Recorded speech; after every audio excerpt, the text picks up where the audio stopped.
El tema que tenemos para hoy, de acuerdo a nuestro cronograma, es análisis de equilibrio. Así que vamos a tratar de verlo, de entenderlo. Este es un tema que nosotros lo utilizamos bastante para cuestiones de gestión. Lo hemos comentado, digamos que el análisis costo-utilidad-volumen nos sirve para dimensionar el rendimiento de los negocios, evaluarlos, compararlos, determinar ciertos puntos en los cuales nos conviene, nos da ganancia o no nos da ganancia. Estamos en distintos equilibrios, vamos a ver cuáles son. Y como decíamos en la primera parte del curso, el herramental teórico principal que vamos a utilizar acá es el costeo variable, ¿sí? Entonces, todo lo que hemos visto en cuestiones de costeo variable aplica para este tema, para el análisis de equilibrio. Entonces tenemos que tener presente, tener claro el concepto de costo variable, su comportamiento, el concepto de costo fijo, su comportamiento, y el concepto de contribución marginal. Lo que vimos en la primera parte, es contribución marginal, lo tenemos que tener claro. Entonces vamos a tratar de meternos en este tema.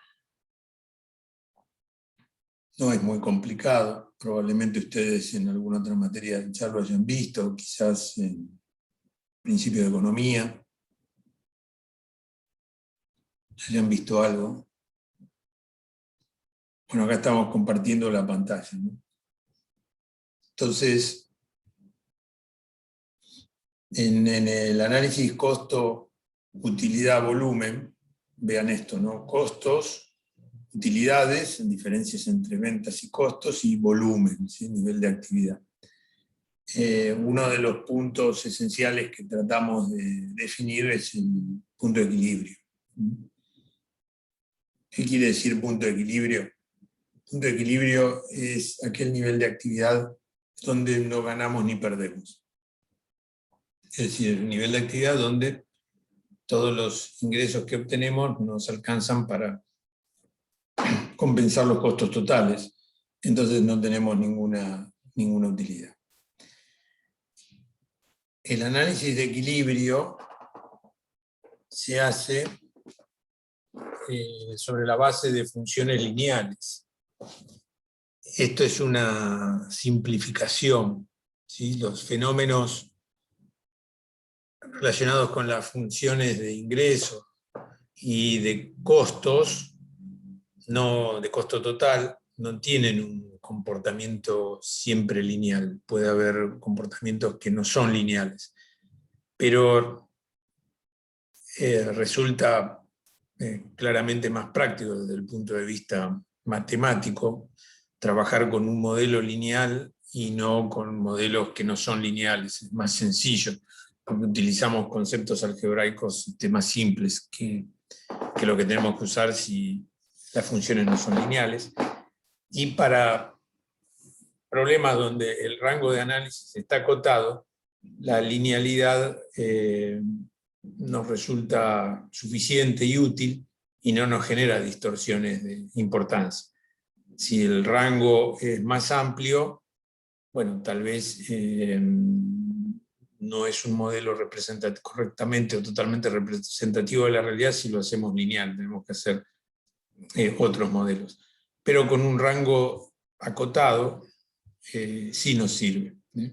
Cuando le digo rango acotado, ustedes piensen, por ejemplo, acá en una función donde nosotros ponemos niveles de actividad en el eje de volumen, en el eje de las X, y pesos, ingresos o costos, en el eje de las Y. Bueno, acá ustedes van a ver que la función de costo fijo, ¿sí? Por ejemplo, es esta constante, ¿no? O sea, cualquiera sea el nivel de actividad, los costos fijos son los mismos.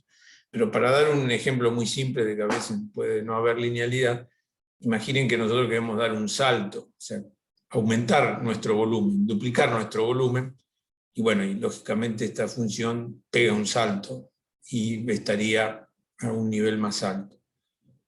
En el caso de las funciones de ingresos, ¿sí? Esta función de ingresos la hacemos lineal, ¿sí? O sea que cada unidad que nosotros vendemos nos genera el mismo ingreso que la unidad anterior. Esto significa que el precio de venta unitario es una constante.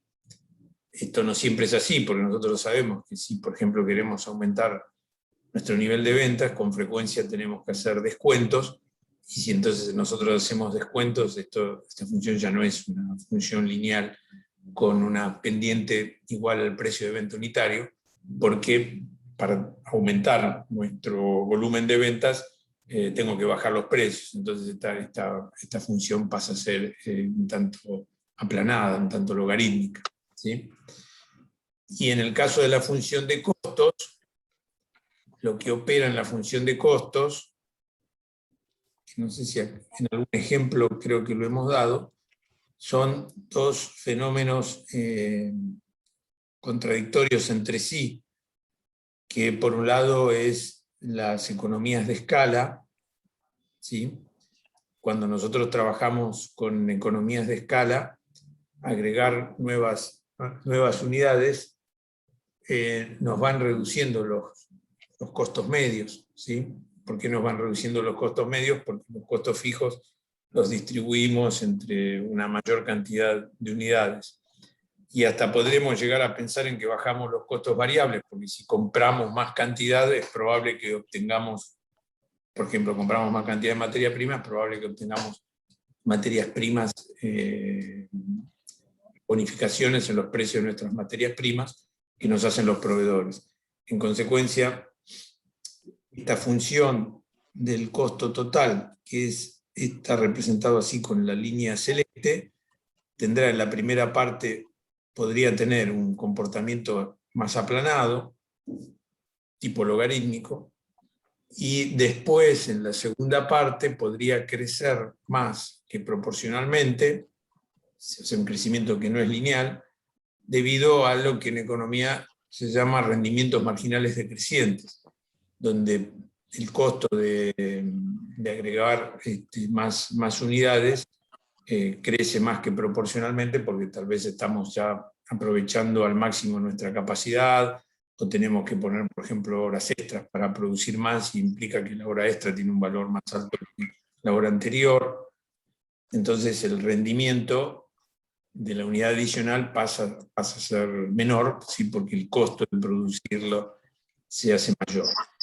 Entonces, estos pequeños comentarios apuntan a tratar de poner en común con ustedes que nosotros trabajamos con funciones lineales porque es una simplificación, dentro de cierto rango nos sirve, es un modelo igual muy útil, pero la realidad no siempre tiene un comportamiento lineal, a veces tiene un comportamiento que no es lineal, y entonces si queremos un modelo muy preciso, tendríamos que ajustarlo, salirnos de la linealidad, pero esto implica también agregar otras complejidades. Entonces, desde mucho tiempo atrás, o desde que se creó este análisis de equilibrio, se trabajó con un modelo lineal, con funciones lineales. Después se le fue agregando más complejidad, pero nosotros nos vamos a mover con esto, con funciones lineales para hacer el análisis de equilibrio.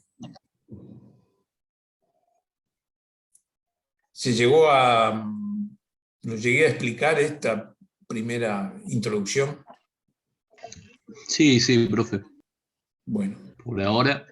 Muy bien. Entonces, vean lo que está volcado aquí. El equilibrio es donde el nivel de actividad donde los ingresos totales igualan a los costos totales, el resultado en consecuencia es cero. Y vamos a ver una por una, ¿no? Las otras funciones. La función de los ingresos totales una función lineal sin ordenada al origen, parte de cero, cuya pendiente es el precio de venta. ¿Por qué parte de cero? Porque si no vendo ninguna unidad, mis ingresos son cero, ¿sí? Entonces no tiene ordenada al origen, parte de cero.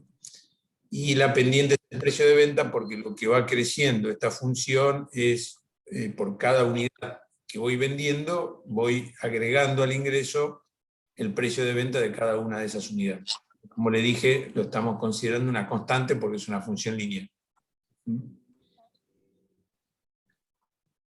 La función del costo total es la suma de la función del costo fijo total más el costo variable total, ¿sí? La función del costo fijo total es una constante, sea cual fuera el nivel de actividad lo mantenemos constante. Recuerden ustedes cuando nosotros veíamos al principio del curso cómo veíamos los costos variables y los costos fijos, y por total o por unidad. Entonces, costo fijo total, decíamos, es una constante. Por unidad va bajando porque tengo ese mismo costo total constante a distribuir entre más unidades, entonces la incidencia unitaria es menor. Pero acá en esta función que es costo total, tomo el costo fijo total como una constante. Y la función del costo variable, una función lineal cuya pendiente es el costo variable unitario. ¿Sí? Entonces, ¿qué ocurre? El costo total nos va a ir creciendo desde el valor de la ordenada al origen, que es la sumatoria de los costos fijos totales, nos va a ir creciendo cada unidad que agregamos en la misma proporción, y esa proporción es el costo unitario variable. Por hacer una unidad más, por fabricar una unidad más, lo que se me incrementa es el costo variable de esa unidad adicional que estoy agregando. ¿Quién es eso? ¿Está agua de qué mierda? Magali, por la duda tenés el micro prendido. Gracias. Entonces, el ingreso total, bueno, entonces vamos a ver cómo calculo el equilibrio, ¿no? Dijimos que era el nivel de actividad donde igualo ingreso total con costo total, ¿no? Entonces vamos a tratar de ver, de hacer esto, presentar las funciones y bueno, resolver esa igualdad.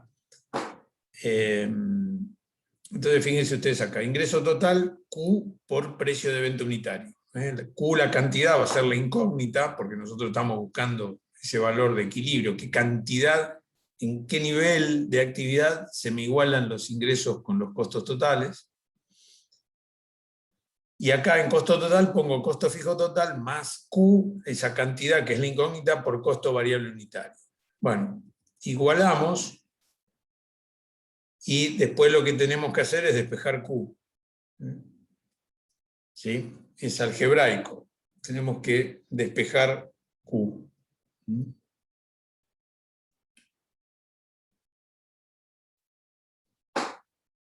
Q está en los dos lados de la igualdad, lo ponemos en el mismo lugar, ¿sí? Acá ven que está sumando, lo paso restando. Después saco Q factor común, ¿sí? De precio de venta unitario menos costo variable unitario, despejo Q, y bueno, y así, sin demasiado esfuerzo, calculo la fórmula del punto de equilibrio medido en unidades. Esta Q significa que al nivel de actividad Q, los ingresos que voy a obtener me alcanzan para cubrir mis costos totales. Observemos que hay acá, ¿no? Costo fijo total en el numerador y costo fijo total dividido por precio de venta unitario menos costo variable unitario, que es el margen de contribución unitario. Lo que me contribuye cada unidad para cubrir los costos fijos totales, y después, con Q más alguna cantidad de unidades, empezar a ganar dinero. ¿Podrás repetir eso, Alejandro? Sí, cómo no. Observen el significado de los términos que hay en esta ecuación, ¿no? Q es el nivel de actividad, que es el nivel de actividad que estamos buscando. En el numerador estoy poniendo el costo fijo total, ¿sí? La cantidad que tengo que cubrir para no perder plata. Tengo que cubrir mis costos fijos totales para no perder plata. ¿Y con qué lo cubro? Bueno, lo cubro con el margen de contribución que me dan las unidades que vendo, ¿sí? Entonces, precio de venta unitario menos costo variable unitario es lo que me contribuye cada unidad a cubrir los costos fijos totales y ganar plata, ¿sí? Después de cubrir los costos fijos totales empiezo a ganar dinero. Entonces, en el denominador está esto, precio de venta unitario menos costo variable unitario, que es el margen de contribución unitaria. Observen lo que pasa si voy cambiando, se van transformando estos valores.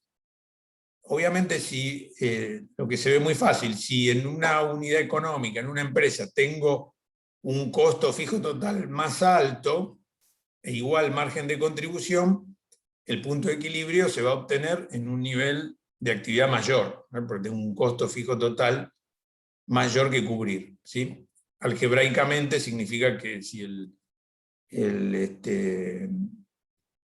numerador está aumentando, en esta fracción el numerador está aumentando, bueno, en el cociente el resultado también tiene que aumentar para mantener la igualdad. Pero vean lo que pasa cuando nos ponemos en el denominador, ¿no? Que se invierte. Si mi costo marginal unitario es mayor, ¿sí? O sea, este denominador es mayor en un negocio, en una unidad de negocio que la otra, el costo fijo lo tengo en un nivel más bajo. En cuanto más contribución marginal unitaria vaya a tener, menor va a ser el nivel de actividad para estar en equilibrio, y viceversa. Y lo pueden ver también por el lado de los componentes de la contribución marginal unitaria, ¿sí? A mayor precio de venta unitario, equilibrio en un nivel más bajo, ¿sí? Pero esto está con signo menos, ¿sí? Entonces, a mayor costo variable unitario, como me achica el margen de contribución, o sea, esto lo hace más chico, porque está restando, lo hace más chico, entonces el punto de equilibrio tiene que ser necesariamente más alto. Es la lógica de pensar el problema expresada algebraicamente. Bueno, esto es importante que lo maduren, ¿no? Porque la mayor parte o buena parte de los problemas van a girar en torno a este tipo de cosas. O sea, ¿qué pasa si cambiamos los valores de algunos de estos factores que intervienen, ¿no? Hacemos simulaciones. O sea, los problemas son en muchos casos simulaciones, ¿no? ¿Cómo cambia el equilibrio, por ejemplo, si cambió el costo variable unitario? Ahora bien, este es el punto de equilibrio medido en cantidades, pero nosotros podemos decir, bueno, veamos cuál es el punto de equilibrio medido en pesos, en plata, ¿sí? Entonces lo que nosotros podríamos hacer es multiplicar, ¿sí?, ambos términos de la igualdad por el precio de venta unitario, porque Q por precio ni venta unitario nos va a dar la cantidad de plata que vamos a obtener en el nivel de equilibrio, en el punto de equilibrio. Entonces, algebraicamente hacemos eso, hacemos algunos cambios algebraicamente y podemos llegar a esta fórmula. ¿Qué hemos hecho acá? Bueno, acá multiplicamos uno y otro de los términos de la igualdad por precio de venta unitario. Después acá, el precio de venta unitario que estaba en el numerador, lo pasamos al denominador en el cociente, en el denominador, y eso no, algebraicamente está bien. Y acá, en esta última etapa, sacamos factor común, ¿sí? Pero, o sea, digamos, al revés, distribuimos el precio de venta unitario entre precio de venta unitario y costo variable unitario. ¿Sí? En este cociente. Entonces lo que obtenemos finalmente es esto, que es una relación que hay entre costo variable unitario, precio de venta unitario, y es otra manera de medir la contribución marginal. ¿Ven? Entonces está costo variable unitario dividido precio de venta unitario, la relación entre costo variable unitario y el precio de venta. Cuanto más alta es esta relación, el margen es menor, ¿sí?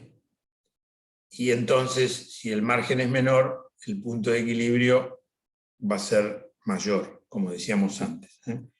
¿Por qué va a ser menor? Bueno, porque si esta relación es mayor, o sea, costo variable unitario es un valor más alto, ¿sí?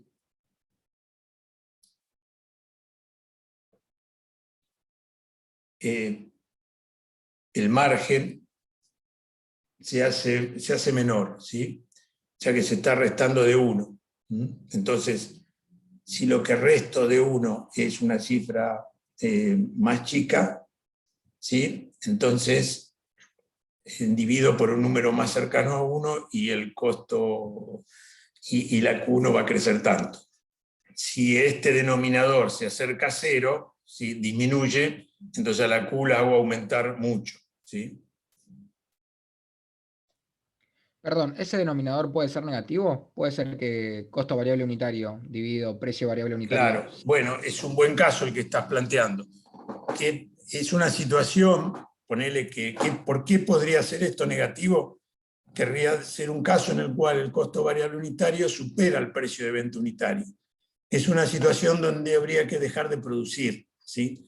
Porque producir implica que tenés que agregar recursos, o sea, no solamente estás perdiendo, y ahora lo vamos a ver más en detalle, sino que a su vez tenés que agregar recursos porque cada unidad que haces tenés que poner más plata. El costo variable de esa unidad es mayor al precio de venta. Ponés más plata de la que recaudás con esa venta. Entonces ahí en ese caso, como vos decís, es un margen de contribución negativo y entonces este factor daría con un número negativo. Ahí estarías bajo el precio de cierre, ¿no? El punto de cierre. No, es peor que el punto de cierre. Ahora vamos a ver cuál es el punto de cierre. Claro, pero en el gráfico sería antes del punto de cierre, vendría a ser, ¿o no? No, esta es una situación peor al punto de cierre, es una situación que no hay que producir, porque el punto de cierre tiene una cobertura, ahora lo vamos a ver, ¿sí? En el punto de cierre, vos estás equilibrando financieramente, ¿sí? Si bajás del punto de cierre ya no equilibrás financieramente y bueno, ahí sí tenés que cerrar. Ok, entiendo. Ahora lo vamos a ver.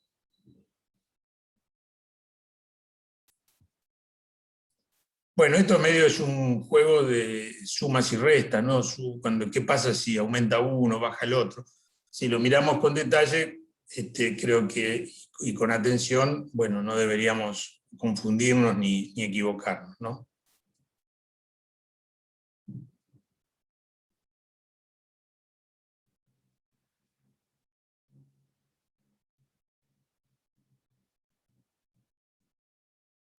¿Sí?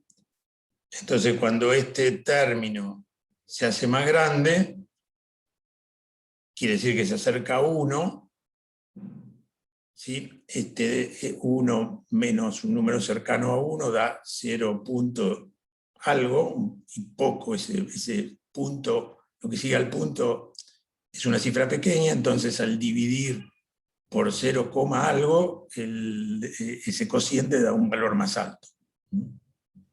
Por lo tanto, necesitarías más cantidades, ¿no? Por lo tanto, necesitarías más cantidades y se cumple la lógica de que si tu contribución marginal es chiquita, tenés que tener más cantidad para cubrir, para lograr el equilibrio. De alguna manera es otra forma de presentar lo que habíamos visto acá, ¿no? Se presenta de otra manera. Y ahora vamos al punto de cierre. lo que comentabas vos del punto de cierre. Bueno, ¿cuál es el análisis que se hace para el punto de cierre? El punto de cierre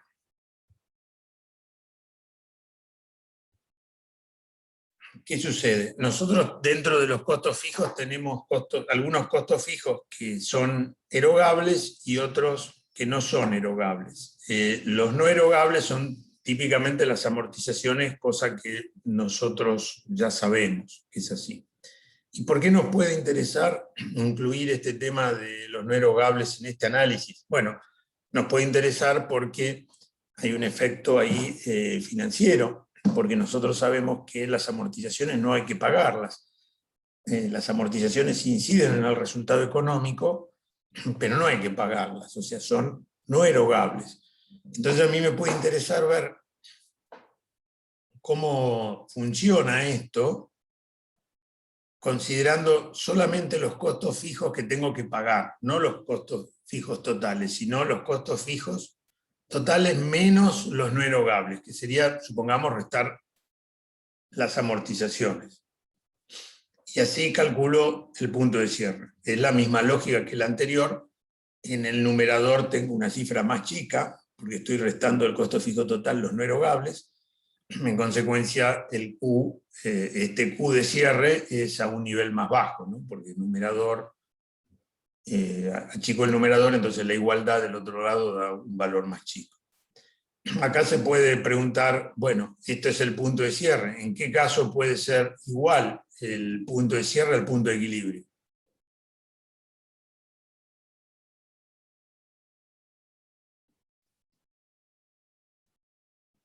Perdón, profe, ¿puede repetir la pregunta? Sí, yo les digo, bueno, esta es la fórmula del punto de cierre que es parecida al punto de equilibrio. Entonces, ¿en qué caso el punto de cierre va a dar igual al punto de equilibrio? Cuando todos los costos sean erogables, ¿puede ser? Exacto, si costo fijo no erogable es igual a 0, costo fijo total concuerda en punto de cierre con la fórmula de punto de equilibrio, entonces en ese caso punto de cierre es igual a punto de equilibrio. Si no hay costos fijos no erogables. Es decir, si no hubiera amortizaciones, por ejemplo, el punto de cierre sería igual al punto de equilibrio.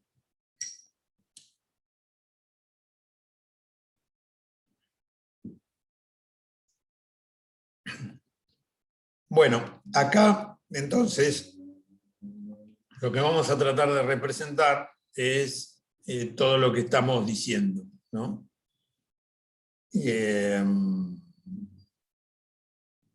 Todas las funciones que estamos calculando, ¿no? Entonces vamos a ir viendo cada una de ellas cuáles son en este gráfico.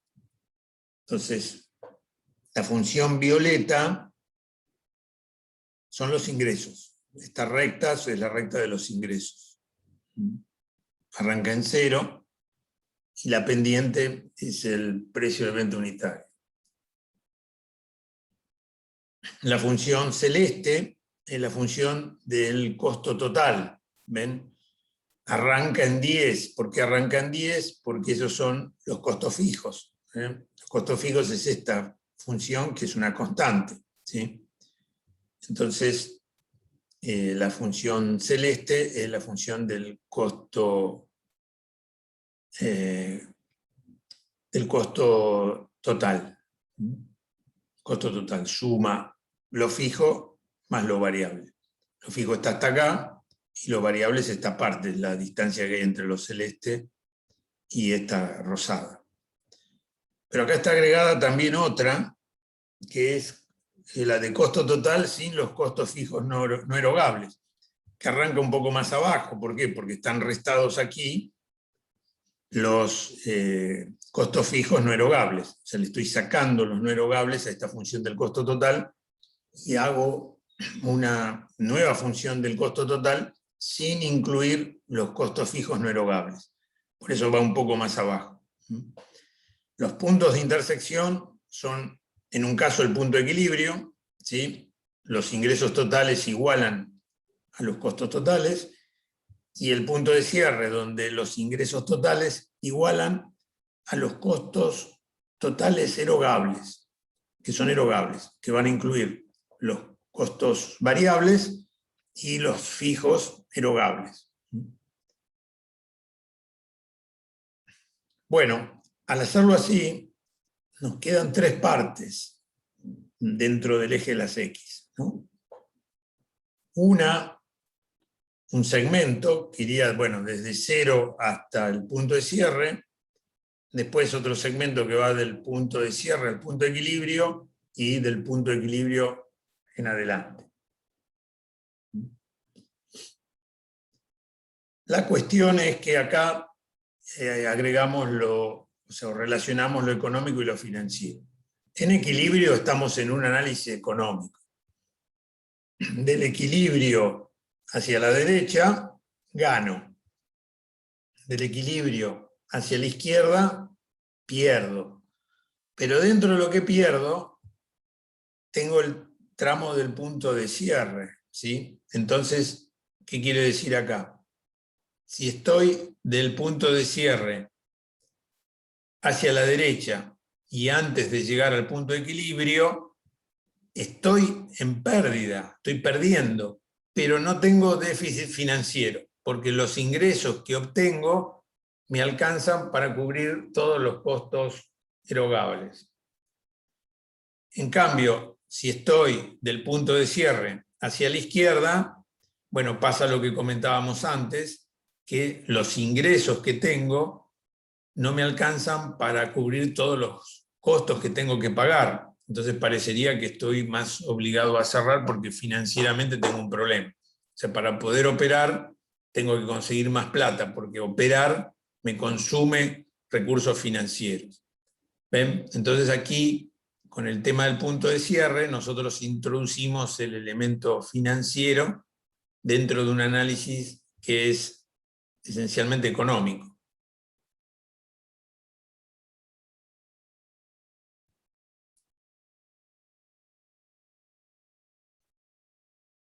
¿Sí? Bueno, acá está escrito al revés de lo que yo les dije. ¿Ven? Nivel de actividad por encima, o sea, la secuencia que está escrito acá es al revés de la que expliqué. Nivel de actividad por encima del punto de equilibrio, estamos en zona de ganancias. Nivel de actividad entre el punto de equilibrio y el punto de cierre, hay pérdidas económicas, pero los ingresos superan los costos erogables, es decir, no hay déficit financiero. Niveles de actividad inferiores al punto de cierre, los ingresos no cubren los costos erogables, hay pérdida económica y déficit financiero.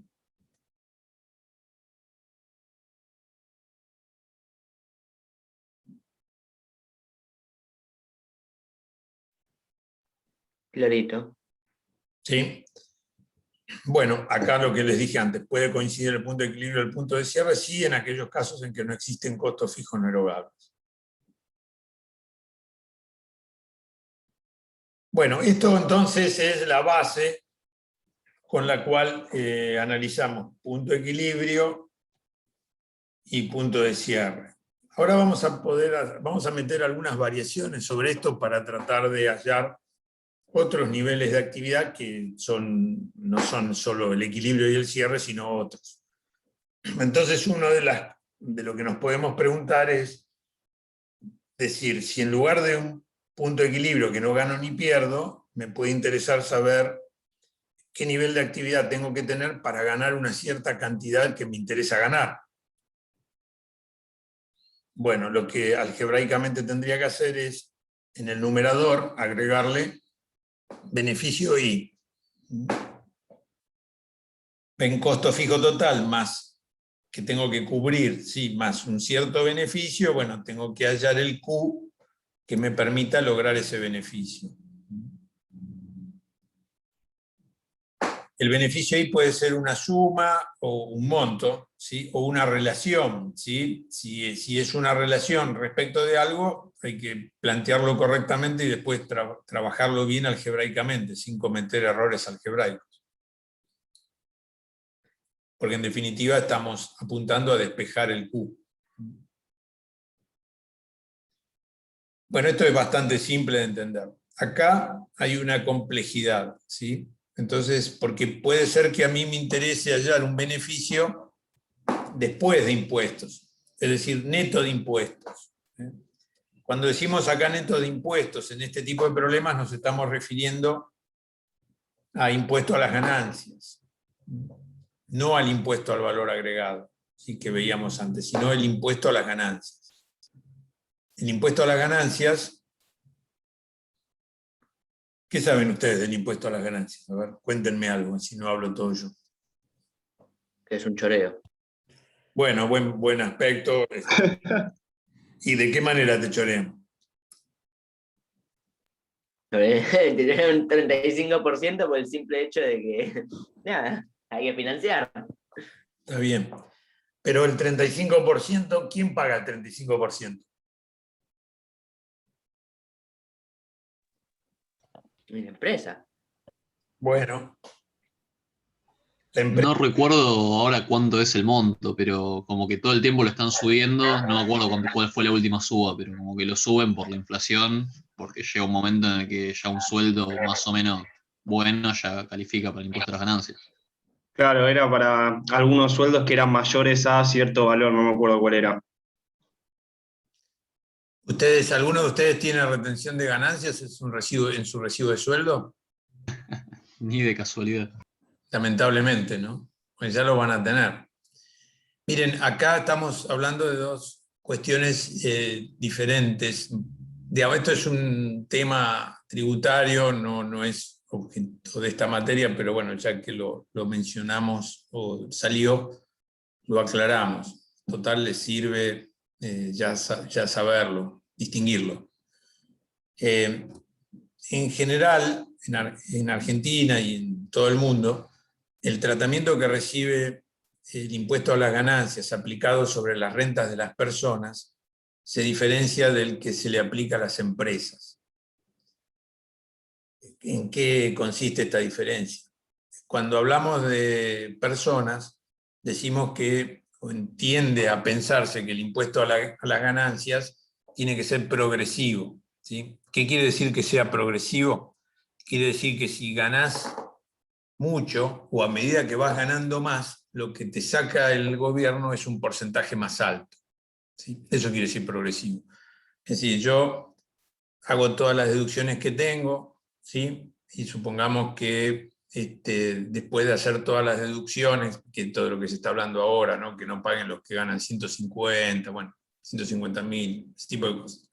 Pero suponiendo que sacamos todas las deducciones y empezamos a pagar, por ejemplo, en el primer tramo, de 0 a 10.000, me cobran, supongamos, el 8%. Pero del tramo que va de 10.000 a 20.000, me cobran el 15%.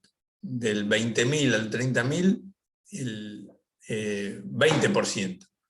Y en el escalón más alto de esta escalera, bueno, la tasa mayor en nuestro país, el 35%. ¿Sí? ¿Qué quiere decir esto? Que solo pagás, esas personas solo pagan el 35% sobre el segmento de rentas más alto que tienen. Después de un determinado nivel se paga el 35%. Antes de eso, no. La idea que subyace acá, que en general está en todos los códigos tributarios del mundo, es que, bueno, el que más tiene que pagar proporcionalmente un poco más, digamos, o más, o bastante más, digamos, esto sería la idea subyacente. Pero en el caso de las empresas, en general, en lugar de ser progresivo, es proporcional. ¿Qué quiere decir que sea proporcional? Que te aplican la alícuota sobre la renta, sobre la ganancia que se obtiene, la alícuota determinada, independientemente de que ganes mucho o poco, ¿sí? Supongamos, si decimos es el 35%, bueno, gané 1.000 pesos, ¿sí? Y me sacan 350, ¿sí? Gané 10.000 y me sacan 3.500. Siempre es la misma proporción, no hay progresividad, sino que es proporcional. En general, en el mundo, a las empresas se le cobra impuesto a la renta de manera proporcional. A veces hay como escalones, ¿sí? Se pone algún escalón y creo que ahora en Argentina quieren poner un escalón de cobrarle una tasa menor a las pymes que a las empresas más grandes. En realidad lo que van a hacer es aumentar la tasa actual a las empresas más grandes, que ahora la tasa para empresas es del 30, bueno, para las empresas más grandes cobrarle el 35. Eso es como funciona en casi todos lados, así. Entonces nosotros en nuestros problemas, cuando metemos el tema de impuesto, es el impuesto a las ganancias y calculado con una tasa proporcional. La lógica que hay de que en las empresas sea proporcional y no progresivo, es que los propietarios de las empresas pueden tener distintos niveles de renta. No necesariamente los propietarios de las empresas son millonarios, o sea, pueden tener una pequeña proporción, pueden ser inversores de bolsa donde tienen solamente una pequeña parte de esa empresa, una pequeña inversión. Entonces, en general se piensa que no debería ser el impuesto que pagan las empresas la tasa más alta de lo que pagan las personas, porque después las personas deberían pagar la diferencia. Pero en nuestro país, desde hace muchos años, es al revés. O sea, directamente a las empresas se la toma como que el dueño de la empresa es el que paga en la tasa más alta y entonces la empresa paga con la tasa más alta. ¿Sí? El 35% es la tasa más alta. Hace los últimos 2 años las empresas pagaban el 30%, pero si le daban dividendos, o sea, le daban la plata a los accionistas, había que pagar la diferencia y llegaba igual al 35%. Entonces, siempre se ha asociado que la renta de nuestras empresas tiene que pagar como la tasa más alta de las personas particulares. Bueno, y no necesariamente tiene por qué ser así, porque hay empresas chicas, pero bueno, ese es el criterio que ha aplicado Argentina, pero no es el criterio que se aplica en el mundo. Entonces, si ustedes van a ver cuál es la tasa que pagan las empresas en otros países, bueno, las empresas podrán pagar el 18%, el 20%, y quizás las tasas de impuesto a los particulares llegan al 35%. La empresa paga menos y el particular paga más. Pero ¿por qué es esto? Es porque les acabo de explicar, no es que están ayudando a las empresas, sino porque se considera que después el accionista que más gana va a tener que pagar la diferencia. No sé si lo logré explicar. Sí, se entendió. Se entendió, sí.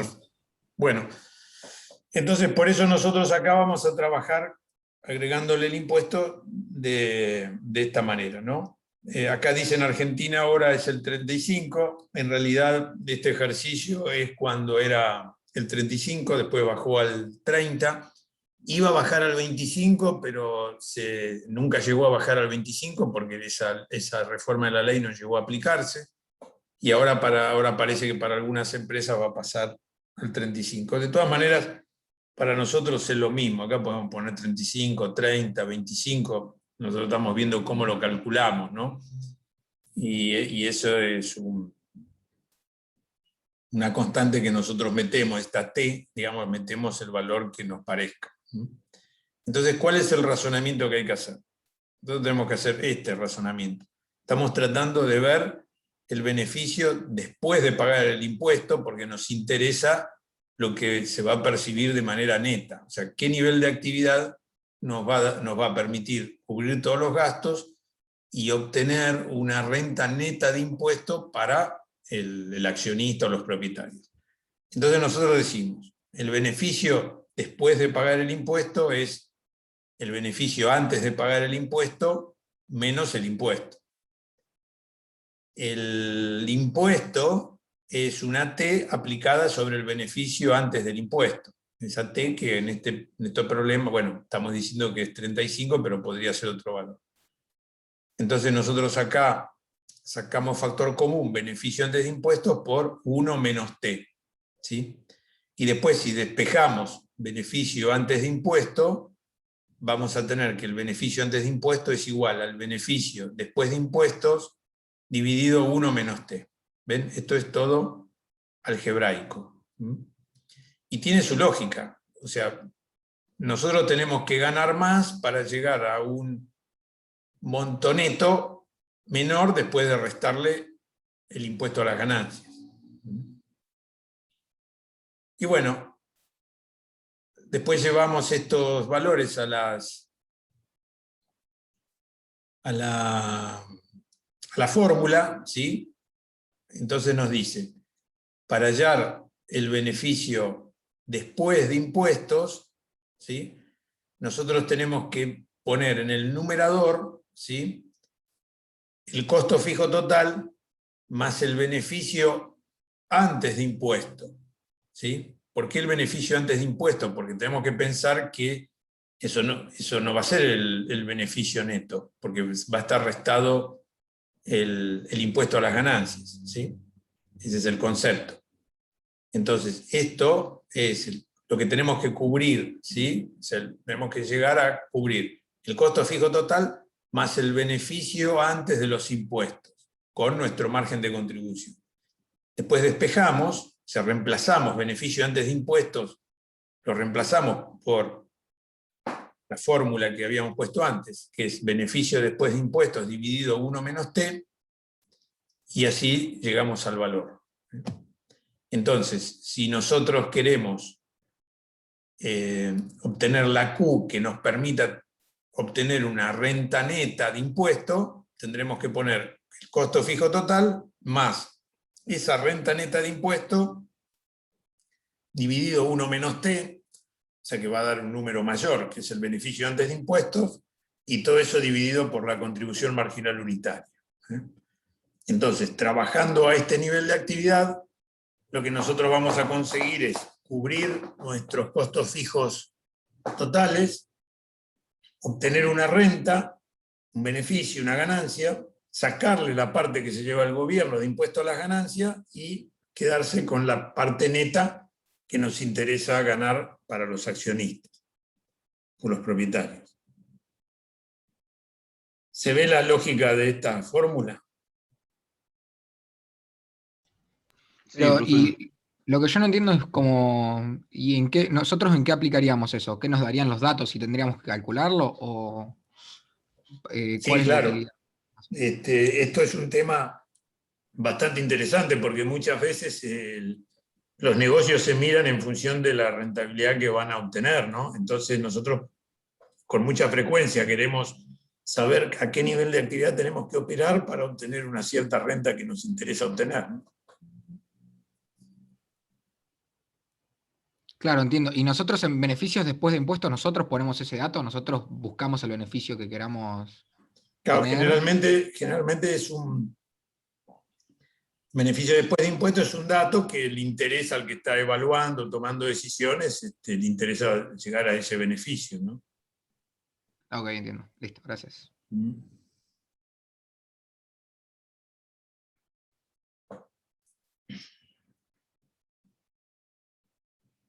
A veces esto puede ser una relación, beneficio después de impuestos puede ser alguna relación con alguna otra variable, bueno, algebraicamente lo tenemos que manejar con cuidado.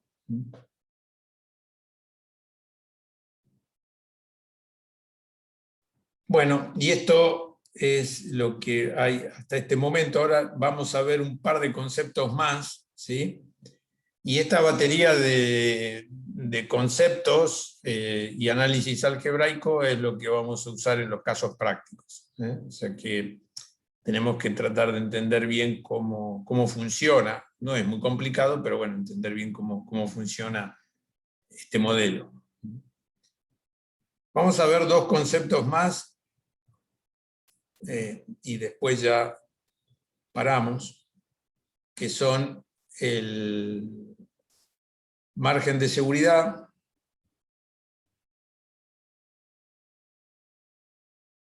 y el porcentaje de capacidad, que tienen relación entre sí.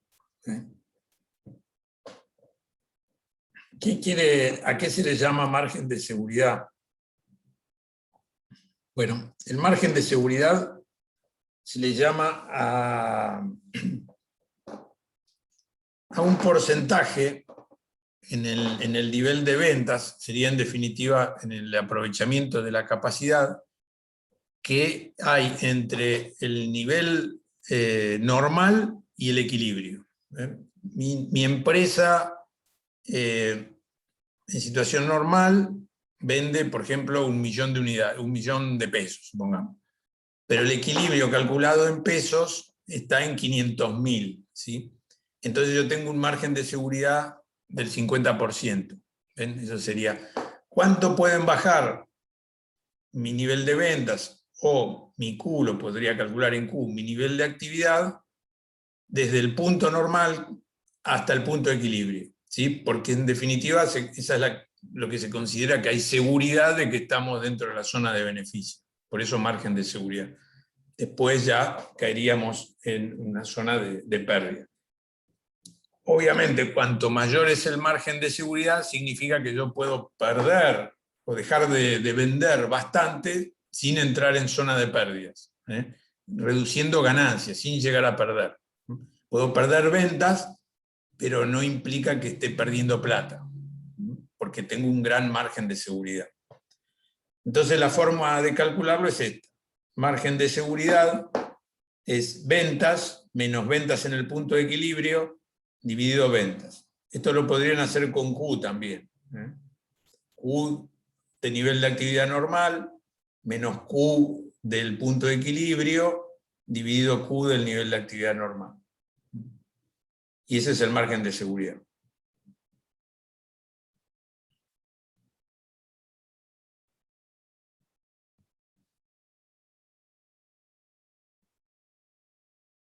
Bueno, acá hay un pequeño problemita, ¿sí? Porque, claro, tenéis que conocer el punto de equilibrio también para calcular el margen de seguridad, obviamente. Y en este problema, ven, el problema viene así. Ventas 1000, ¿no? Costo fijo 400, precio de venta 30, costo variable unitario 15. El punto de equilibrio medido en pesos, bueno, es la fórmula que veíamos arriba, ¿sí? Acá debe estar reflejada. ¿Sí? Es B124, ¿sí?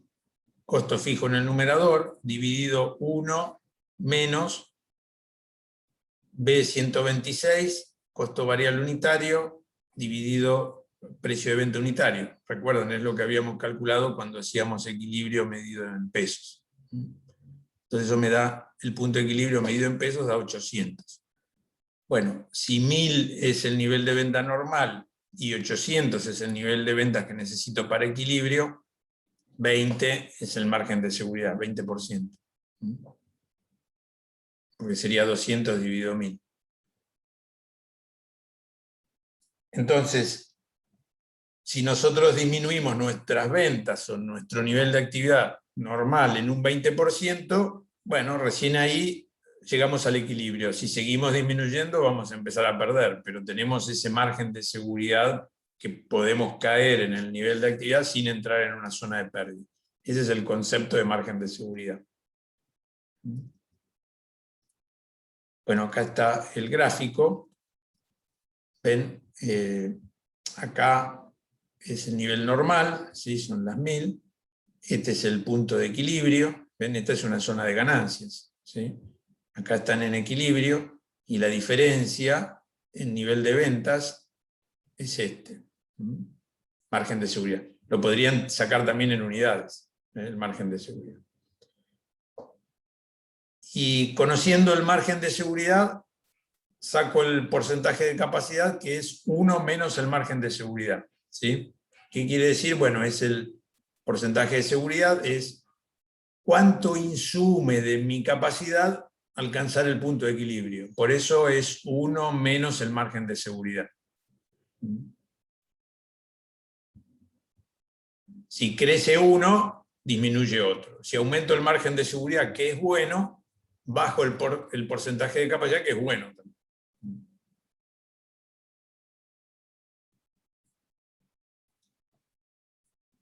El porcentaje de capacidad representa al punto de equilibrio en relación a las ventas, es decir, qué porcentaje de las ventas actuales necesita la compañía para cubrir los costos variables y los fijos. De esta forma, cuanto menor sea el porcentaje de capacidad, mayor será la performance de la empresa para satisfacer a los accionistas y destinar recursos a futuras inversiones. Bueno, ganamos más plata, se la damos a los accionistas o la reinvertimos, sería eso. Pero ya estamos en zona de ganancias.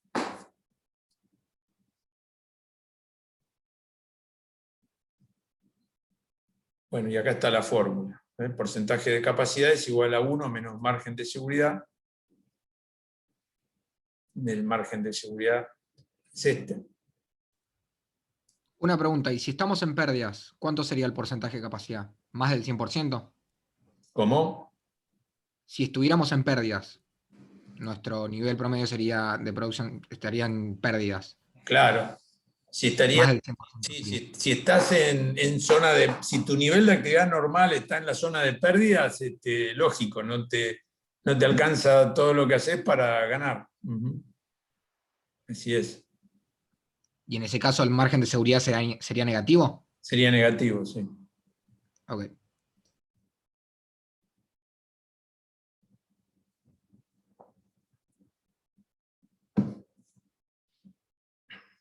Bueno.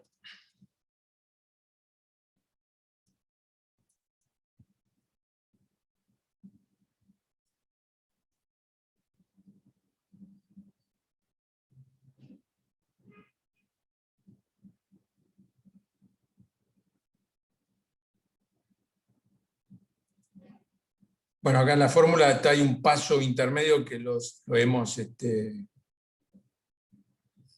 simplificado, ¿no?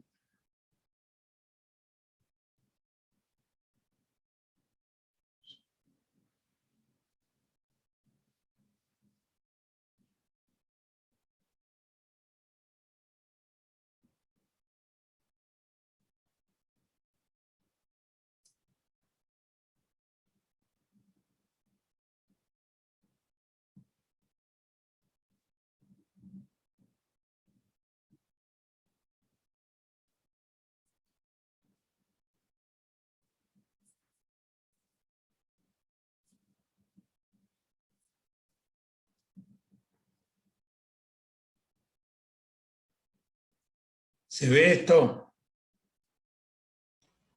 Sí, sí, el tema se entiende. Sí, sí, se Perfecto. entendió, profe. ¿Y este bueno, Excel muy bien. lo vas a subir, Alejandro? ¿Cómo? Si este Excel lo vas a subir a... Sí, le a subo el está Excel, subido. ahora grabo Está muy bueno. y se lo subo ya mismo. ¿Acompañamos con algún capítulo? Con esto está bien. Sí, esto está en el libro. Le voy a dar una mirada a ver si en fin, si me parece que les ayuda a leer un poco más. Por supuesto, si entienden esto, ya están, digamos, para resolver los problemas y ver la parte práctica. Pero yo les voy a buscar en el libro algo más que pueda ilustrarles mejor este tema. Esto está en el libro, sí. Creo que es un capítulo que habla justamente de relación costo-utilidad-volumen. Voy a ver los objetivos de aprendizaje y les separo algunos y se los doy. Perfecto, muchas gracias, profe. Por favor. Profe, con respecto al parcial, yo quería preguntar si había alguna forma de poder ver en qué nos equivocamos, para poder hacer retroalimentación, básicamente, ¿no? Me parece bien. Hubo pocos errores, porque aparte, no sé si lo logré explicar cuando escribí la explicación de cómo pusimos la nota. El sistema te calcula automáticamente la nota, ¿vieron? Eran 20 preguntas, 5 puntos cada una, daba la cantidad de puntos que habían resuelto. Había 3 preguntas donde no había una sola opción, no era dicotómico, era verdadero o falso, digamos. Había más opciones, y en 2 de ellas, que eran... Tal vez había alguna suerte de ambigüedad, bueno, en general pocos acertaron justo las opciones correctas. Por ahí entre 5 había que marcar 3 o 4, según los casos. Entonces lo que hice fue le saqué de la base esas 2 preguntas. Al que la acertó le quedó como más puntaje, y para los que no acertaron no le incidió en contra, ¿sí? Entonces la cantidad de puntos que ustedes sacaron lo dividí por 90, con lo cual tuvieron más puntos, ¿sí? Y después esa puntuación la metí en la grilla, que como les dije, esto no es que pegás el 40% de las preguntas y te sacas un 4. Hay que responder el 60% para sacar un 4, porque si no casi sería por azar. Si las opciones son dicotómicas, uno no estudia nada y con una suerte moderada saca 5. Si son de 2 opciones y no se pondera nada más que eso, por azar uno sacaría 5. Si tenés mucha suerte sacás más, si tenés poca suerte menos, pero estarías con una suerte media, estarías ya aprobando, y no tiene sentido que sea así. Entonces, por eso hay una curva, ¿sí?, para poner la nota.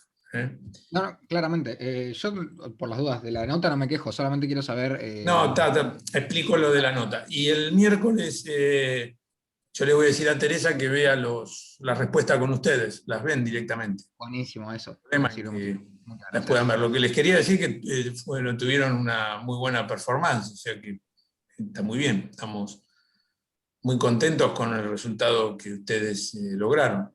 Muchísimas gracias. Por las dudas, tienen 2 preguntas en el chat. Sí, el miércoles con Teresa repasan las respuestas y no hay ningún problema.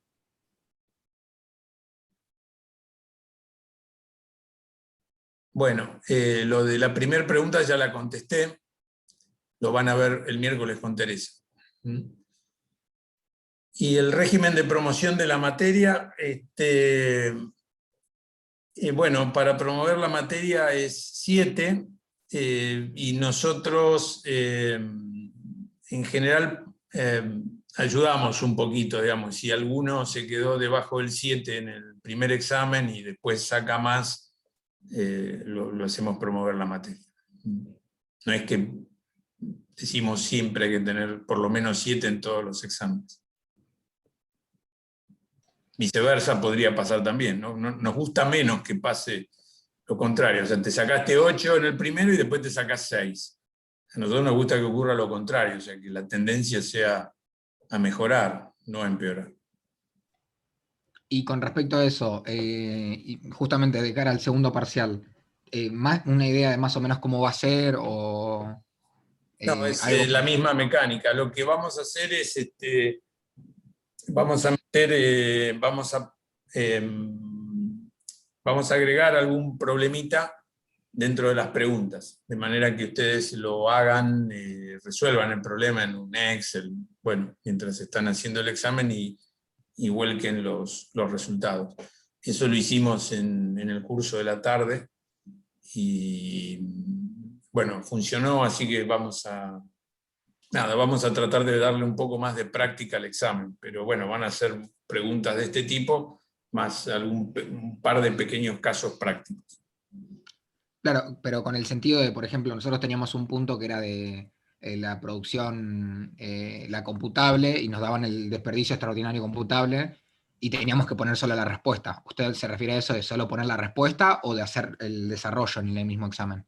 No, en lo que pedimos después a la tarde, donde le pedíamos que vuelquen algún pequeño desarrollo, pero muy chico, ¿viste? O sea, un par de cocientes o de cálculos, bueno, decir de dónde salieron y no solo poner el resultado. Ok, perfecto. ¿Y tienden a tener mejores notas, justamente con lo que dijo antes, de que prefiere tener 6 y 8, por ejemplo, que 8 y 6 en el segundo? ¿El segundo examen tiende a tener mejores notas o peores notas? O sea, ¿son más difíciles o menos difíciles? No, nuestra experiencia está cambiando porque esta modalidad de examinar es distinta a la que siempre utilizamos, ¿no? Pero en general no había... lo que solía ocurrir en el pasado es que alguna gente, si contrariamente a lo que nosotros decimos, ¿no? A algunas personas se les iba mal en el primer examen y renunciaban, digamos, pese a que tienen la posibilidad de seguir. Y entonces ya en el segundo te quedan, en términos relativos, mejores notas porque algunos ya se excluyeron solos, digamos. Claro. Bueno, ok, perfecto. Muchas gracias. Ya está, con eso, cero dudas. Pero ya saben que tienen la... Bueno, creo que le fue mal, hay 3 o 4 nomás, tienen la posibilidad de continuar, ¿no? Eso es así. Bueno, si les parece, interrumpimos acá y les subo el archivo y bueno, después grabo, la clase se está grabando, así que la subo también. Bueno, muchísimas gracias, profe. Dale, Dale, Genial, gracias, profe. profe, muchas gracias. ok. Perfecto. Gracias, profe. Saludos. Hasta luego. Hasta luego, chau, chau. Que tenga buena semana, profe. Nos vemos. Igual para ustedes, hasta luego. Muchas gracias.